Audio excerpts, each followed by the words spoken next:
마침내 연합전선이 이루어지다.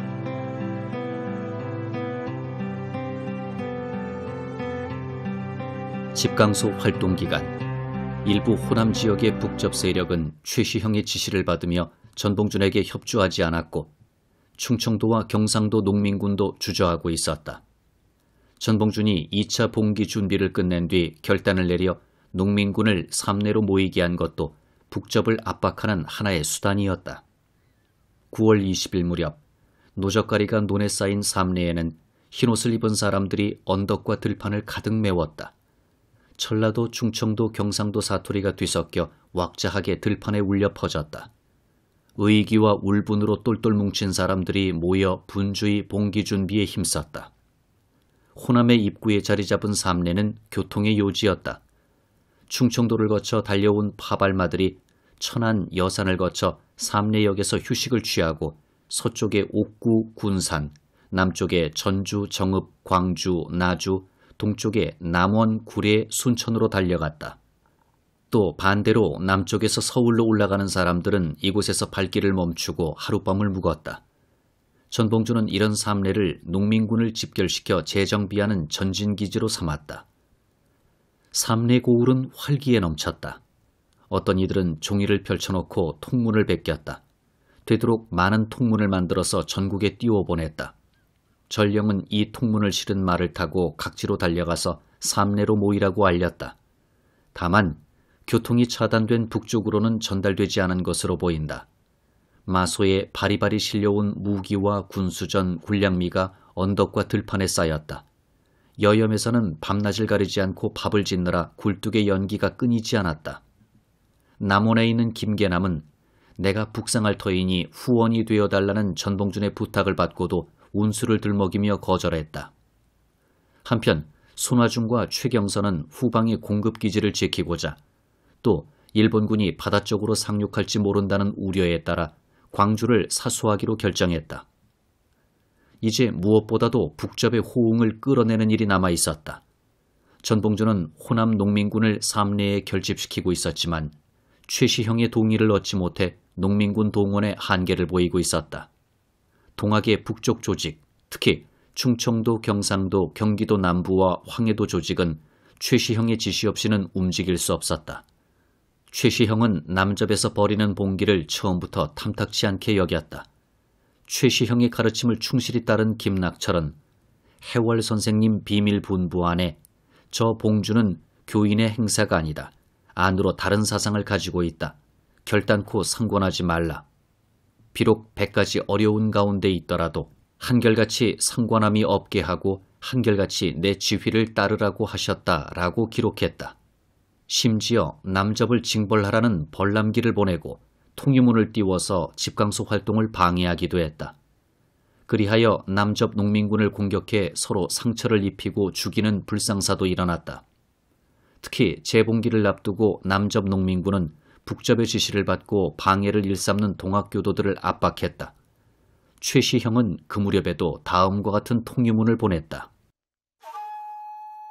지금 들으니 호남의 전봉준과 호소의 서인주가 문호를 별도로 세워서 남접이라 이름하고 창의를 빙자하여 평민을 침해하고 도인을 끝간데가 없을 지경으로 해친다 하니 이를 일찍 끊지 아니한다면 향내나는 풀과 구린내나는 풀을 구별할 수 없어서 옥과 돌을 모두 불태울 것이니 원컨대 팔도의 포에 우리 북접을 신앙하는 자는 이 글이 도착하는 대로 다른 성심을 분발하여 각 해당 두령들이 알려주고 단속할 때 한결같이 따라서 티끌만큼이라도 어긋남이 없게 하고 사문난적을 소리를 같이 하여 정토함이 옳겠다.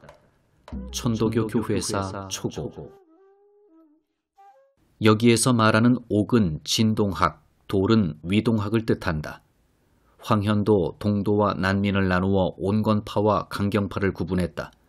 일본 측에서도 조용히 관망하는 자들을 진짜 동학당의 무리, 봉기를 서두르는 자들을 가짜 동학당의 무리라고 분석했다.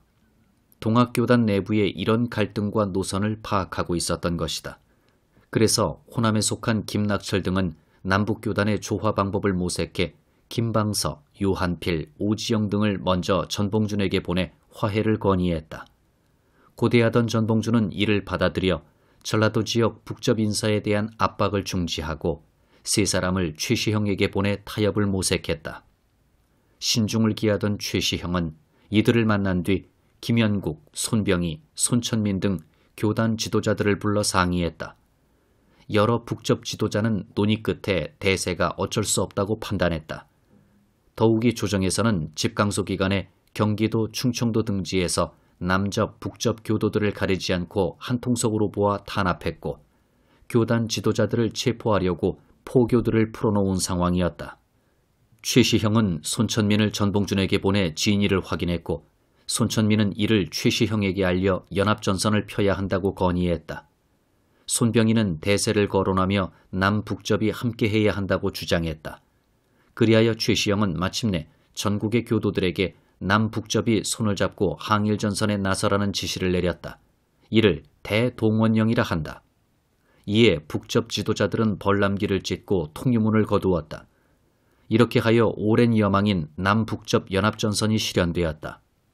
9월 18일 최시형은 북접의 여러 접주를 청산으로 불러 모아 교도들이 전봉준에게 협력해 선사의 신원을 통쾌하게 신원하고 나라의 급박한 어려움을 풀려면 함께 나아가라고 일렀다.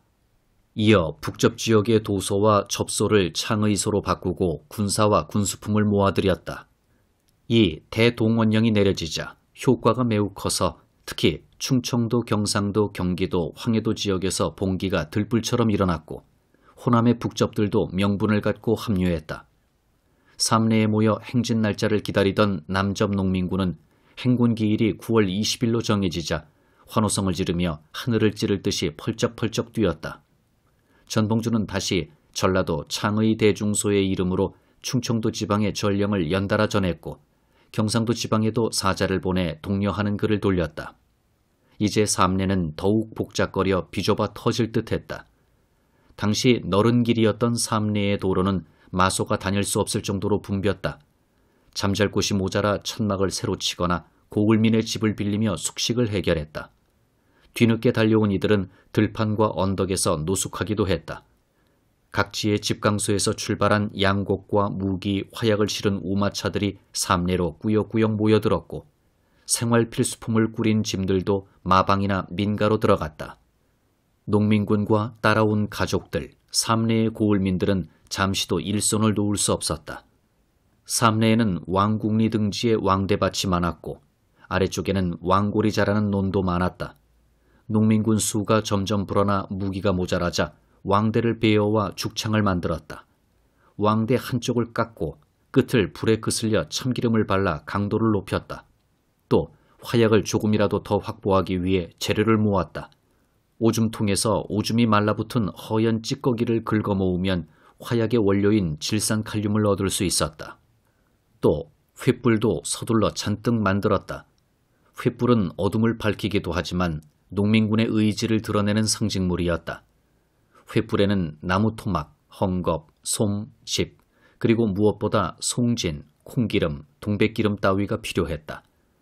당시 양초와 석유는 수입품이어서 매우 비쌌다. 그래서 농민군은 가장 손쉽게 구할 수 있는 송진과 간소를 채취하느라 온 산을 헤맸다.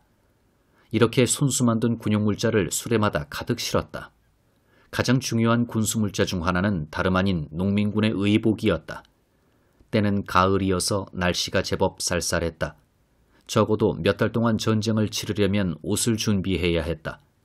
그래서 부녀자들은 옷 찢기에 바빴다. 음력 9월 말경에는 서리가 내리는데 앞으로 몇 달에 걸쳐 전투를 벌일 예정이어서 옷을 두툼하게 지어야 했다.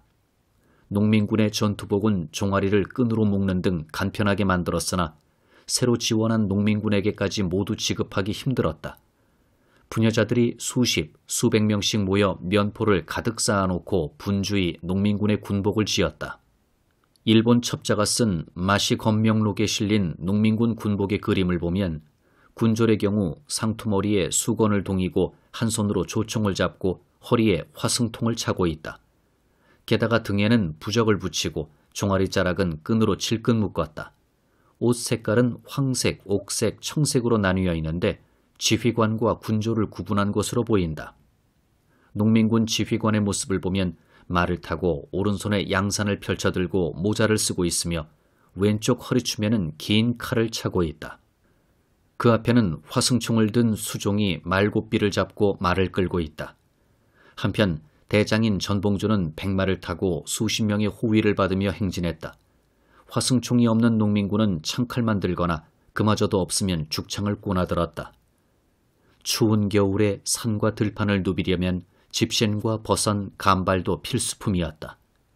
이들 물건을 만들려면 무명과 집 외에도 왕골과 솜, 종이가 필요했다.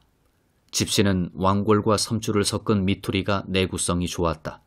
이런 물건을 여기저기서 만들어 모아다가 산더미처럼 쌓아놓았다. 한 가지 흥미로운 군수물자가 있었는데 바로 쇠가죽이었다. 농민군은 삼례 등지에서 때로 소를 잡아 향연을 베풀고 쇠가죽은 잘 간직해 두었다. 쇠가죽은 취사도구로 쓸 수 있기 때문이었다. 야외에서 쇠가죽을 펼쳐 네 나무다리에 걸고 씻은 쌀과 물을 부은 뒤 밑에서 불을 지피면 수십 명이 먹을 밥을 지을 수 있었다.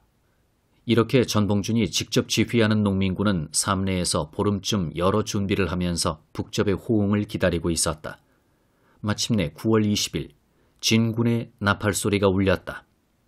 이때 남접 농민군의 구성을 보면 호남의 모든 고을이 망라되어 있었다. 남쪽으로는 창흥, 강진, 영암, 해남, 순천, 보성, 중부에서는 광주, 나주, 남원, 순창, 장성, 함평, 전주 주변에는 전주를 비롯해 부안, 익산, 함열, 김제, 금산 등지가 참여했다. 무안, 영암 등 몇몇 고을은 주로 현지에서 활동한 것으로 보인다. 이들 농민군의 전체 규모를 추산하기란 쉽지 않다. 수만 명에서 10만여 명으로 짐작되지만 기록에 따르면 전봉준의 직속 부대는 4천여 명이었다고 한다.